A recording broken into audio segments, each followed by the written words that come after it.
Today we're going to install the VEXPLO rod rack. What we have here is an adjustable angle 4-pole holder rod rack. Now, one of the things that I really like about this is that because of the adjustments, I can pretty much change it to any angle I want.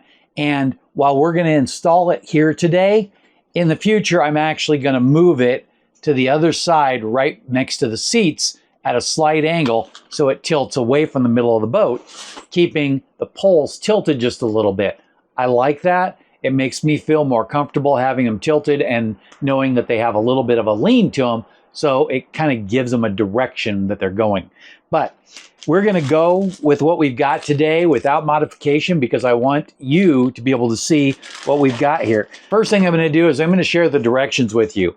This here is a list of what the package includes, and you can see everything detailed out there, which is pretty cool. And then on the back, we have some really simple instructions. There's really only 2 steps to this. So the first thing I'm going to do is I'm going to show you this package right here. And in this package, we have some bolts and nuts and some screws. And we're going to just use the screws to attach the bar right here and not the bolts. And then we'll use the special bolts that are threaded to fit on the rack. And I'll get to that in a minute. So I'll go ahead and just set this up here, and I'm going to dump all these out because it's so much easier for me that way. And I don't have to worry about sorting through the bag.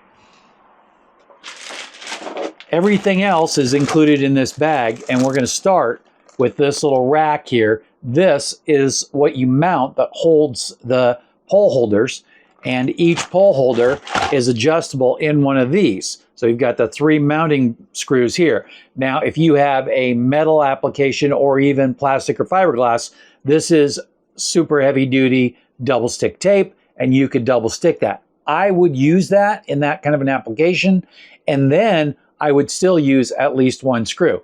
So let's go ahead and put that over here and grab out one of the pole holders. Pole holders have 3 different positions on them, so you can go bottom, middle, or top. And then, like I was saying, you can put them at pretty much any angle that you like. I will be putting mine at a slight angle just like this on this installation, so all the poles go just to that side just a little bit. And on the final installation, I will probably do the exact same thing, but I plan on cutting it in half. So let's go ahead and line this up and make sure that we have a good location for it where it will fit in here. So I need to be just offset from that. A little more. And then check over here. I think that's going to be perfect. And I want to get it just underneath that hinge there. So first thing I'm going to do is I'm going to grab one of these screws and I'm going to go ahead and put that right in the middle. And then that way I can double check for eye level. And when I say eye level, what I mean is that I'm going to level it by eye and not with the equipment. And the reason is it wouldn't matter if I leveled it with equipment or not. The boat's not level where it's parked at.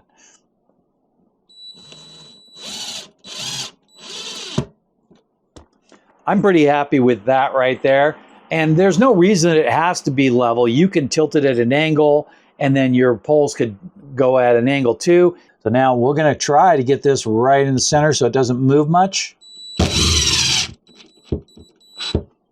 Look at that, snug right up. I really like that. These are some good coarse screws here, so they're going to get a really good bite on this. Now, I want to point out something. I know that I'm putting this over the door and it's going to block the door's action. But the reason that I'm not too concerned about that is because of these simple screws right here. So I'm going to take this and I'm going to just put that on there, and then I'm going to slide it in there and line it up. Now, if you go in the middle, there's holes there, so you'll want to just be careful and do the same thing there. So first I'm going to thread it just a little bit. Then I'm going to make sure that this is where I want it to be. And that's snugged down really nice. Okay. I got 3 more, And I'm going to show you one more here, and then I'll fast forward the rest. This one, I'm going to put it through the middle. And remember, I said that I've got this hole here. So first thing I'm going to do is I'm going to put the screw on here. And if you're not sure, you can use tape. You might even be able to use a magnet, depends. Put that through the hole there. Line it up, get it there. Set the angle that I want, and go.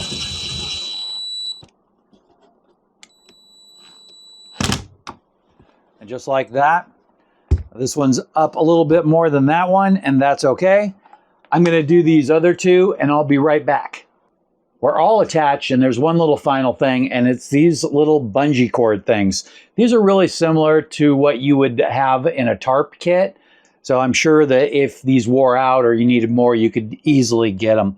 I'm going to go ahead and put that through there like that. There were no instructions on how to use these, so I'm going with what I think makes sense to me.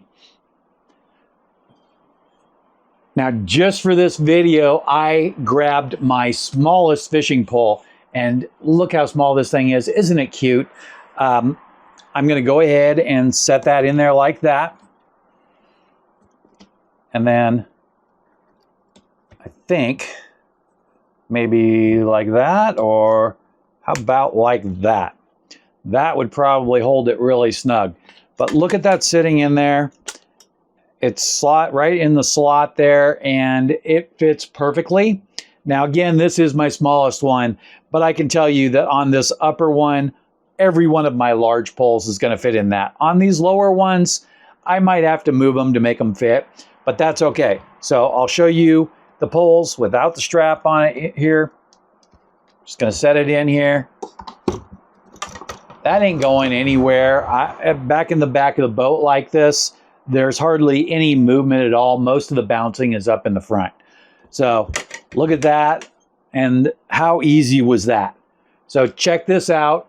Again, thank you for VEXPLO for sending me this, and I'm going to go ahead and modify it for my exact needs. I'm putting 2 on the back of each one of these seats over here. So maybe I'll do a video on that, maybe not.